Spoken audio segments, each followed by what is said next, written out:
Well, we've been looking at what's referred to as the great I am sayings of Jesus from the book of John. So far, we've looked at 4 of his statements. I am the bread of life. I am the light of the world. I am the good shepherd. And I am the Son of God. Today, we're looking at John chapter 11, where Jesus says, I am the resurrection and the life. The full statement from Jesus actually says in John chapter 11, verses 25 and 26, I am the resurrection and the life. The one who believes in me will live, even though they die. And whoever lives by believing in me will never die. Do you believe this? Now, this is going to be a little bit different than the other messages that I've spoken so far in this series, because this setting where Jesus is speaking this is actually a different setting. So we're actually going to walk through the narrative out of the book of John and pause every once in a while and talk about what's going on in here. The primary interpretation of the passage that Jesus has here is talking about eternal life. Jesus said, if we believe in him, we will never die, or we will live forever, even though we die. That ties right in with John 3:16. The last part of John 3:16 says, whoever believes in him shall not perish, but have eternal life.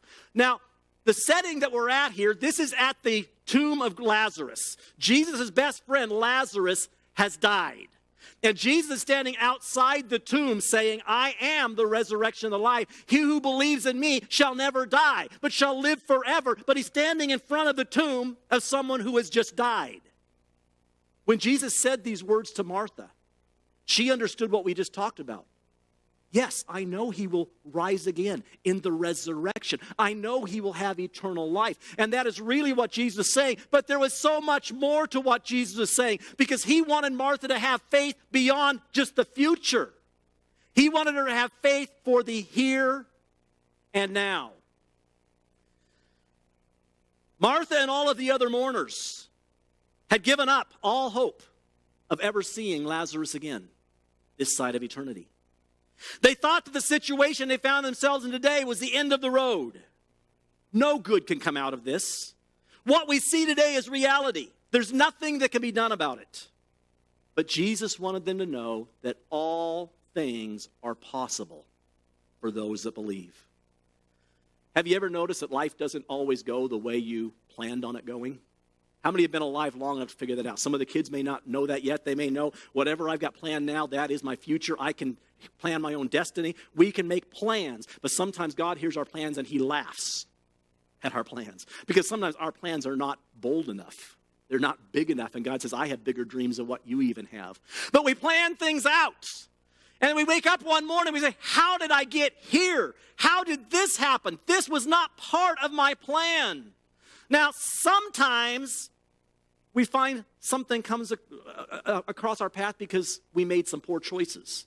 There are poor choices that can make our life turn out differently than what we planned it, because nobody ending up in certain places in life, but they end up there because they made poor choices. But there are other times when there is nothing we could have done to prevent it. It just happens. Life happens.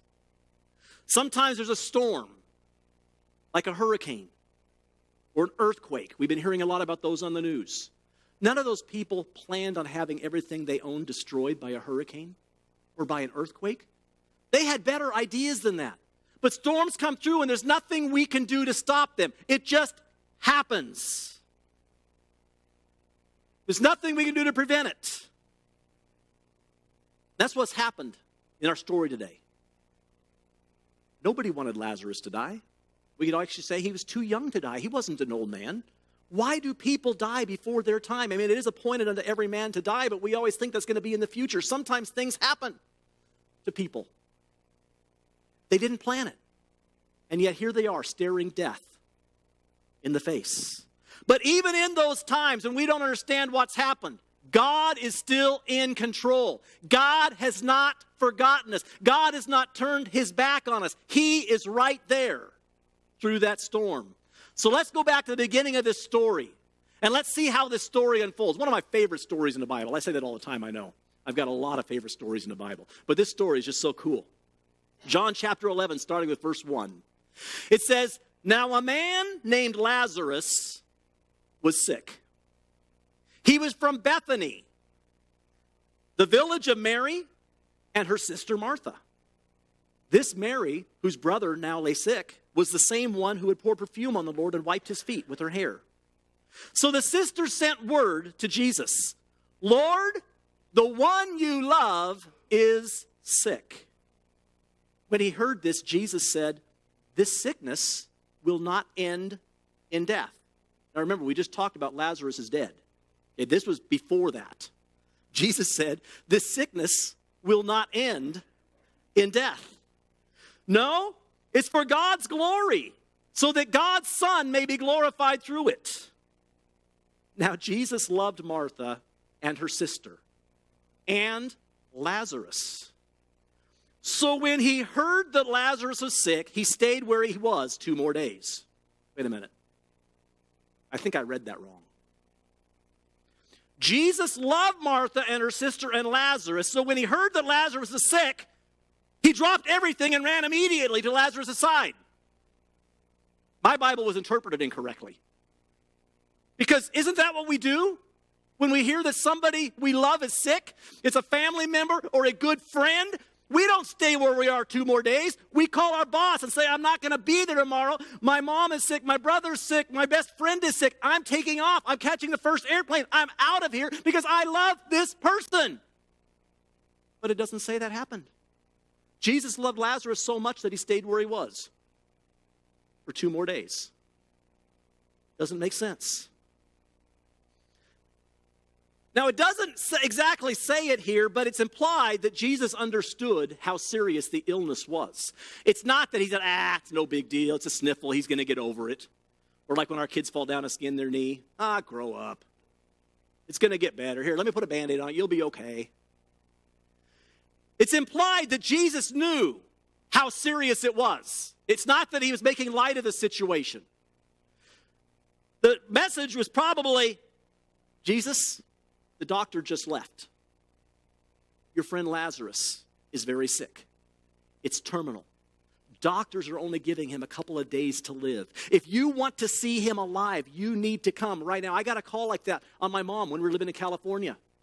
She had cancer for a while, but doctors kept giving her a good prognosis. She's going to get through this. It's going to get better. Then all of a sudden, we got a call one day. She's in the hospital. Doctors are giving her 7 days. A few hours later, I got another phone call. They've cut it down to 3 days. And it just kept going down. We dropped everything. We ran to get there to see my mom. Jesus, he's dying. You need to come immediately. There's nothing the doctors can do. But we know there is something you can do because we've seen you heal other people. Jesus, if you'll come right now, you can heal him. He won't have to die. But Jesus stayed where he was 2 more days. Jesus doesn't always do what we want him to do when we want him to do it. But Jesus does always have a plan. After the 2 days were over, we get to verse 7. After the 2 days were over, he said to his disciples, let us go back to Judea. And they probably thought, okay, he's finally going. He realizes how serious this is. He's finally going to go visit Lazarus. But Rabbi, they said, a short while ago, the Jews tried to stone you, and yet you were going back. They had tried to stone Jesus in the city, and Jesus had escaped. The disciples were worried about him going back. Even though he's going back for a good cause to heal his friend, they were concerned because Jesus' life would be in danger. And that's not really integral to our story today. We're just going to run through that part. Jesus answered, are there not 12 hours of daylight?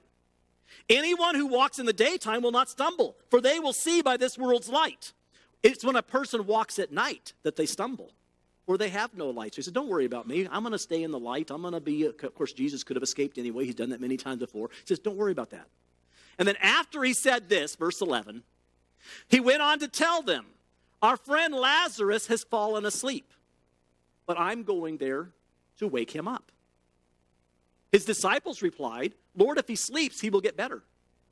Jesus had been speaking of his death, but the disciples thought he meant natural sleep. So he told them plainly, Lazarus is dead. And for your sake, I'm glad I was not there. What? Lazarus died, and Jesus is glad he wasn't there? Usually we're kicking ourselves. I should have got there quicker. And Jesus says, he's dead, and I'm glad that I wasn't there. The more we read, the more bizarre the story gets. Jesus promised the disciples 2 days earlier that Lazarus' sickness wouldn't end in death. And now Lazarus is dead. I thought Jesus knew everything. Was he in error? He seems to know now without anybody even coming to tell him. He seems to know now that Lazarus has died, but he didn't know enough to know that Lazarus wasn't going to die 2 days ago? Not only does Jesus not go back to see his friend while he's on his deathbed, his friend dies, and now Jesus is glad that he's not there. Actually, what he says is, for your sake, I'm glad I wasn't there. Why? Is he afraid his disciples couldn't handle somebody dying? They're wimps and they wouldn't be able to handle it, so he's glad because they would have freaked out? Oh, wait a minute. Maybe we should read the whole sentence. I cut out part of it there. He says, for your sake, I'm glad I wasn't there so that you may believe. I'm glad I wasn't there so that you may believe. Believe what? They had faith that Jesus could heal Lazarus, but now Lazarus is dead. Jesus had raised a couple of people from the dead previously, but those people had only been dead for a few hours. Jesus is 4 days still away from where Lazarus is. As we're going to see in a minute, by the time he got there, Lazarus had actually been buried for 4 days. Okay, Jesus, the day Lazarus dies, Jesus says, let's start back. It takes him 4 days to get there. So Lazarus is dead now. By the time Jesus gets there, Lazarus is going to be dead 4 days. I mean, you can kind of understand Jesus resurrecting somebody whose their breath has barely left their body. But this man, he's dead for 4 days. And Jesus says, I'm glad I wasn't there so that you can believe. Believe what? Believe that you didn't love him? Or believe, what are you talking about, Jesus? There are some things that are impossible, even for Jesus, right? The disciples assume that Jesus is so broken up over the passing of his friend and feels so much remorse for not being there to save him that Jesus is going to go to take his own life to be with his friend. Because that's what it says here. In verse 16, Thomas, also known as Didymus, said to the rest of the disciples, let us go that we may die with him. They think Jesus is so broken up over the fact that he didn't drop everything and get there when he could have done something that Jesus is going to go now and he's going to take his own life so he can be buried with his friend Lazarus. Many people, when they face devastating circumstances, feel so hopeless they just want to give up. Often they're so distraught they take their own life. And this is what the disciples think is going to happen. And they're willing to take their own lives with them. Thomas says, let's go with them and we'll all die together. We'll all drink the Kool-Aid together. But Jesus had a better plan. No matter how bleak things may appear, with Jesus, there is always hope. Jesus is more powerful than death itself. So Jesus and his disciples make the 4-day journey to Bethany, where Lazarus and his sisters live. And in verse 17, it starts on his arrival. Jesus found that Lazarus had already been in the tomb for 4 days. Now, Bethany was less than 2 miles from Jerusalem. Many Jews had come to Martha and Mary to comfort them in the loss of their brother. When Martha heard that Jesus was coming, she went out to meet him, but Mary stayed at home. Maybe she was mad at Jesus for not coming. Lord, Martha said to Jesus, if you had been here, my brother would not have died. But I know that even now, God will give you whatever you ask. It appears here that Mary knows Jesus can do anything. She at least knows enough to know that if Jesus had been there, Lazarus would not have died. Jesus would have healed him. She says, I know if you had been here, he would not have died. But what does she mean when she says, but I know even now, God will give you whatever you ask? It would appear that Martha knows what Jesus is about to do. But if we keep reading, she didn't. She did not believe that Lazarus could be brought back. In verse 23, Jesus said to her, your brother will rise again. If she believed that, she would have said, I knew you could do it, Jesus. But instead, she says, I know he will rise again in the resurrection at the last day. So she really doesn't have faith to see a resurrection now. She appears that Jesus can do anything. Whatever you ask, it'll be given to you. Maybe she was just thinking Jesus could just ask for peace or comfort for the family or something else, but she didn't believe in a resurrection because she says when Jesus says he will rise again, she says, yeah, I know he'll rise again in the last day. And that's when we read the words that we had earlier. Jesus said to her, I am the resurrection and the life. The one who believes in me will live, even though they die. And whoever lives by believing in me will never die.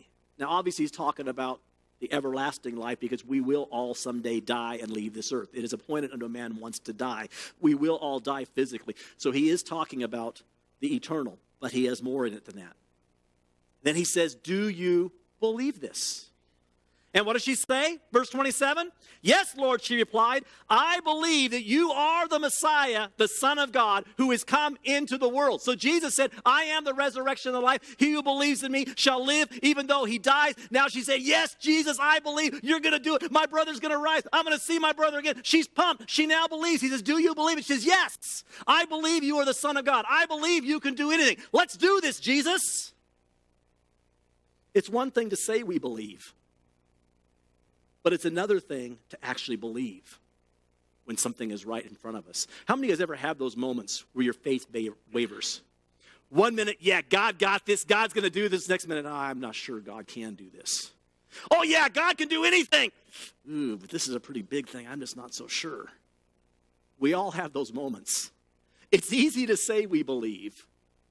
But when we've got that problem right in front of us, do we really believe? There's a motivational speaker named Ken Davis. He writes a book, How to Speak to Youth. And in his book, he shares the following story. He says, in college, I was asked to prepare a lesson to teach my speech class.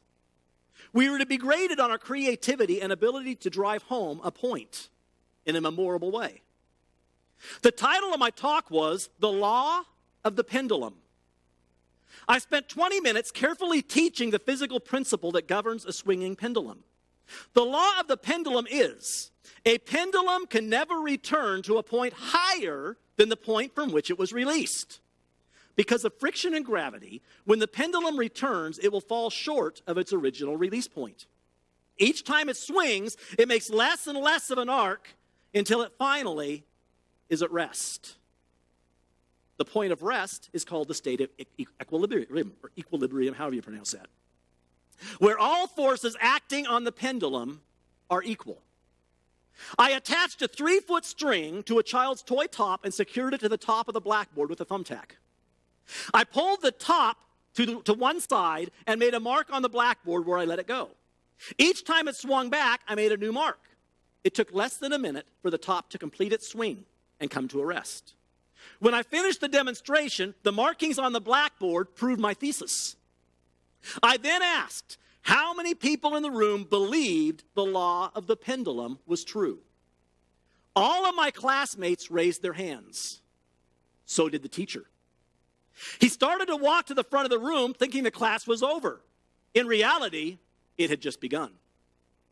Hanging from the steel ceiling beams in the middle of the room was a large, crude, but functional pendulum.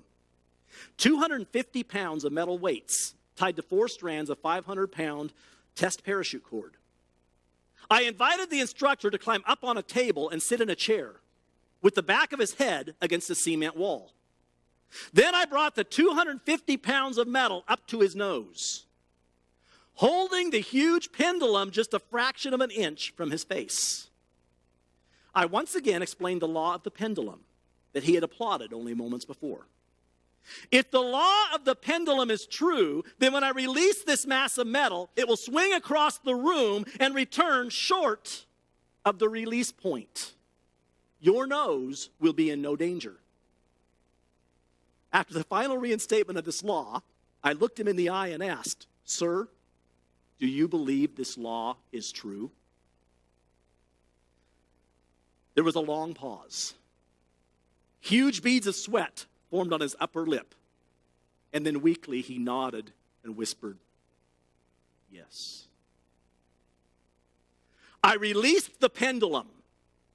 It made a swishing sound as it arced across the room. At the far end of its swing, it paused momentarily and started back. I never saw a man move so fast in my life. He literally dived from the table, deftly stepping around the still swinging pendulum. And then I asked the class, does he believe in the law of the pendulum? The students unanimously answered, no. It's easy to say we believe until our back is up against the wall.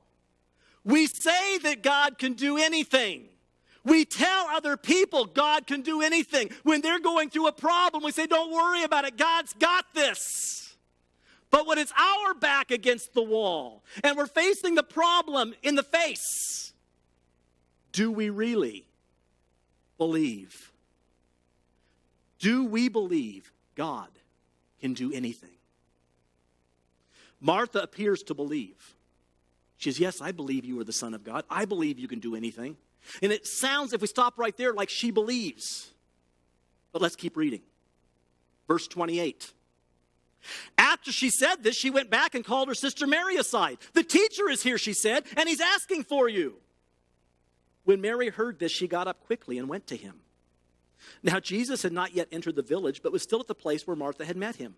When the Jews who had been with Mary in the house, comforting her, noticed how quickly she got up and went out, they followed her, supposing she was going to the tomb to mourn there. When Mary reached the place where Jesus was and saw him, she fell at his feet and said, Lord, if you had been here, my brother would not have died. Almost the exact same words that her sister had said. Jesus, it's all your fault. If you had been here, this wouldn't have happened. How many times do we blame God for something? Well, God, if you had been here, this wouldn't have happened. God, you must have had your back. God, you must have been on vacation. God, it's your fault I'm going through this. When Jesus saw her weeping, and the Jews who had come along with her also weeping, he was deeply moved in spirit and troubled. Where have you laid him, he asked. Come and see, Lord, they replied. And there we have the shortest verse in the Bible. Jesus wept. And we debate that theologically. Was he weeping because of their unbelief? Was he weeping because they were weeping? We don't know why he was weeping. It could have been all of the above. But Jesus does have compassion. He hurts when we hurt. He sees every tear that falls. When we hurt, he hurts. And he wants to do something about it. And he will do something about it if we'll keep our faith in him and allow him to work. He doesn't always do it exactly when we want it to be done or exactly the way we think it should be done. But if we keep our faith in him, we will see a miracle. After he wept in verse 36, the Jews said, see how he loved him? But some of them said, could not he who opened the eyes of the blind man have kept this man from dying? Could he have? Sure he could have. But that wasn't his plan. Jesus, once more deeply moved, came to the tomb. It was a cave with a stone laid across the entrance. Take away the stone, he said. And Martha, in all of her faith, said, yeah, take away the stone. We're going to see a resurrection. No. The Lord, Martha said, this is the woman who said she believed. By this time, there is a bad odor because he has been there for 4 days. Notice who it was that said that. It wasn't Mary. It wasn't one of the other bystanders. It was Martha. Martha, the one who said, I believe you can do everything. I believe you can resurrect my brother. She says, but he's been there for 4 days. He stinks by now. Now, either she didn't really believe that Jesus could bring him back to life, or she didn't believe that when he came back to life, Jesus could remove the foul odor. Maybe she just said, there is no way I'm going through the rest of my life having to smell that guy. He was smelly enough because he didn't bathe often enough. There is no way I'm going through life. I'd rather have him stay dead than have to put up with the stink. What would be tougher for Jesus? Raising the body back to life or removing the odor from the body? Remember, Shadrach, Meshach, and Abednego were in the fire and came out not even smelling like smoke. She doesn't really believe. She said she believed, but now it comes right down to it. She doesn't believe. Verse 40. Then Jesus said, did I not tell you that if you believe, you will see the glory of God? So Jesus recognized there's a lack of faith. He says, okay, let's go back. Remember, 30 minutes ago, I told you if you believe, you will see the glory of God. If you believe, you will see a miracle. Do you remember what you said? You said you believe, and now you're doubting me. Remember, if you believe, you will witness a miracle. Now, I don't think the whole dialogue is here because it jumps right to the next part where they took away the stone. But I think Jesus here had to give another pep talk. Remember, what we see in the Bible is not everything Jesus said. It would be, a huge library full of books. It's an abbreviated, the Reader's Digest version. But he says, remember, I said if you believe, and somewhere during that point, he convinced her once again, yes, I can do anything. Because he said, if you believe, you'll see a miracle. So she had to have the faith. So he gave her a pep talk. The faith came back. And then we get to the next verse. Verse 41. So they took away the stone. Then Jesus looked up and said, Father, I thank you that you have heard me. I knew that you always hear me, but I said this for the benefit of the people standing here, that they may believe that you sent me. And when he had said this, Jesus called in a loud voice, Lazarus, come out. The dead man came out. I think they could have written this a little bit better because the dead man did not come out. A live man came out. When I see this dead man came out, I'm thinking zombies. One eyeball missing, half the flesh eaten away. Lazarus didn't come out.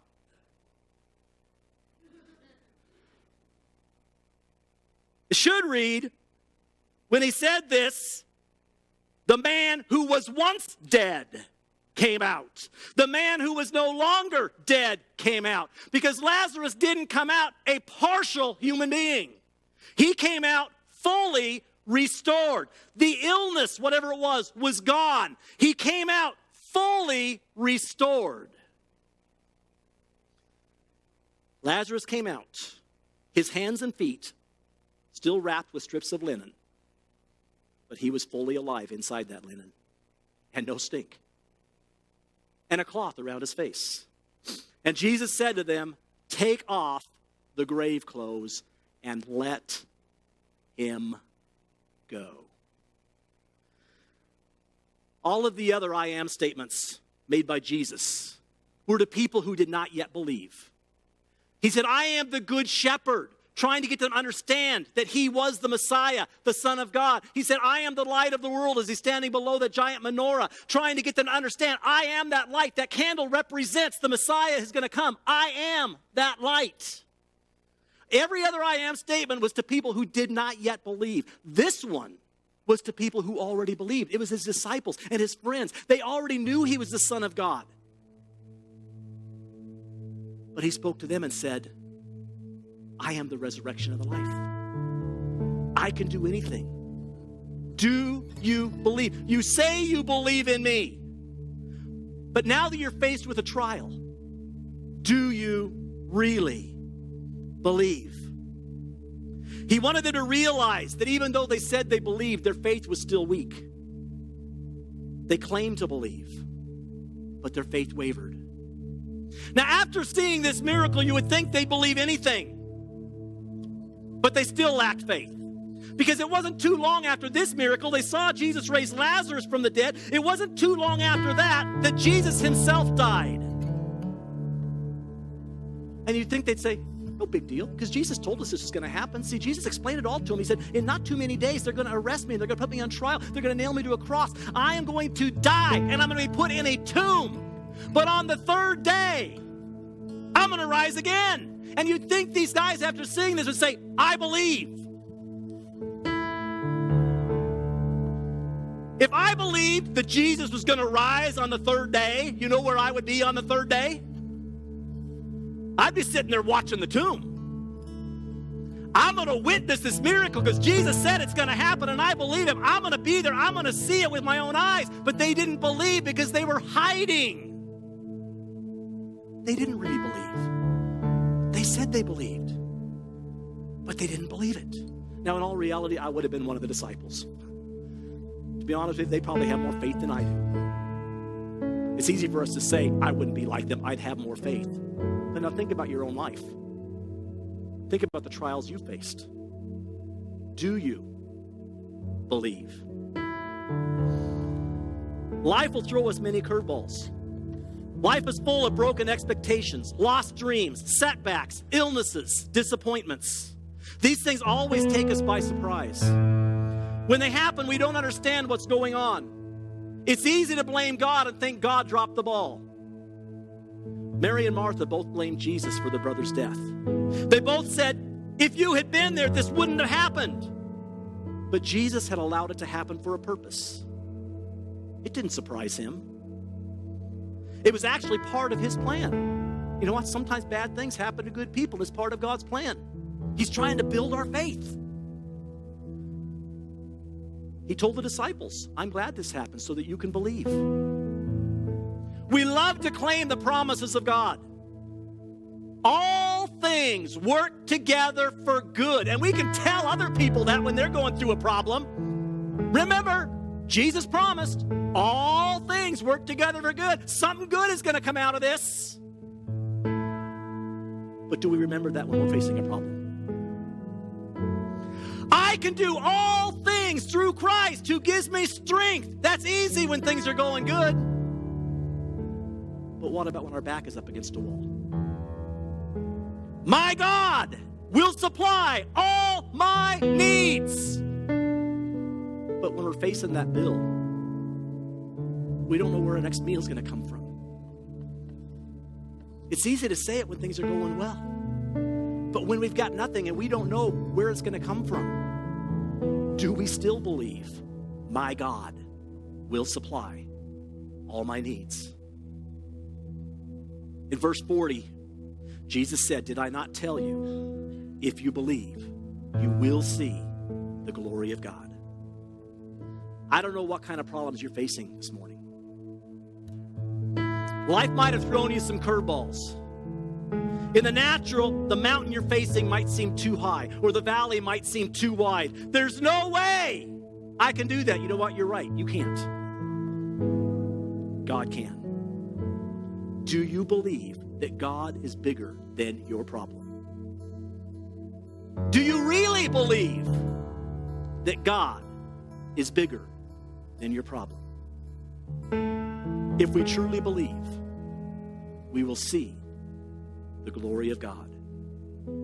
Do you believe? I've asked the worship team to come and close us with a song today. My healer. I believe that you're my healer.